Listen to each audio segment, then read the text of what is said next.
ఏ కూరగాయలు ఏవి ఎక్కువ రేటు ఉన్నాయి? బీరకాయ, చిక్కుడుకాయ ఇవన్నీ తక్కువనే ఉన్నాయి. ఎట్లుంది ఎండాకాలం ఖరాబ్ అవుతాయి కదా తొందర? బాగా ఖరాబ్ అవుతాయి. ఎట్లా ఫ్రిడ్జ్లో పెడతారా సాయంత్రం కాగానే?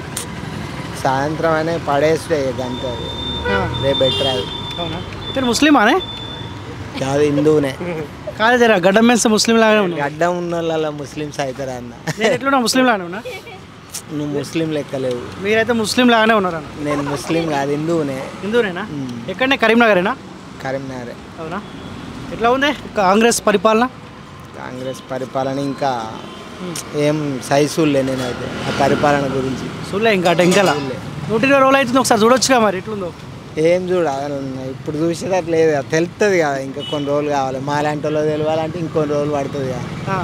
ఇప్పుడు మీ సెట్టింగ్ ఎంపీ బండి సంజయ్ కదా, తెలుసా? బండి సంజయ్ తెలుసు. కలిసినా ఎప్పుడన్నా? కలవలే కానీ తెలుసు. తెలుసా? చూస్తావా ఆయన వీడియో చూస్తావా? చూద్దాం. సరే, ఇప్పుడు ఎవరికి అనుకుంటున్నావు ఇప్పుడు ఎంపీ ఎలక్షన్లో ఓటు? ఎంపీ ఎలక్షన్లో బీజేపీకి ఎత్తాను నేనైతే. ఎందుకన్నా? ఇంతకుముందు చూసిన కాబట్టి ఆ పరిపాలన గురించి నాకు తెలుసు. అదినికి ఎత్తే మంచిగా ఉందని నా ఒపీనియన్. 120 రోజులు అవుతుంది కాంగ్రెస్ పరిపాలన చూడలే కానీ బీజేపీ చూసినావా? బీజేపీ అంతకుముందు ఉంది అన్న సెంటర్లో, అందుకే మళ్ళీ ఒకసారి బీజేపీకి అవకాశం ఇద్దాం అనుకుంటాను నేనైతే. అదే వస్తుంది కావచ్చు అని నా ఒపీనియన్. ఈయన టీఆర్ఎస్ అయినా వినోద్ కుమార్ తెలియదా? వినోద్ కుమార్ నాకు తెలియదు అసలు. టీఆర్ఎస్ లీడర్లే తెలియదు ఇక్కడ నాకు. కాంగ్రెస్ లీడర్ కూడా తెలియదు ఇక్కడ.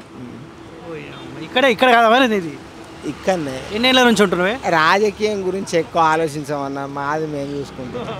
ఆ టైం వచ్చిన బీజేపీ గురించి అయితే ఆలోచిస్తావు? బీజేపీ గురించి అని కాదు కానీ దాని గురించి టాక్ అవుతున్నది ఇప్పటికీ. కాకుంది కాబట్టి మీరు అటు వేద్దాం అనుకుంటారా? మోదీ ఉండాల్సిందేనా సెంట్రల్లో?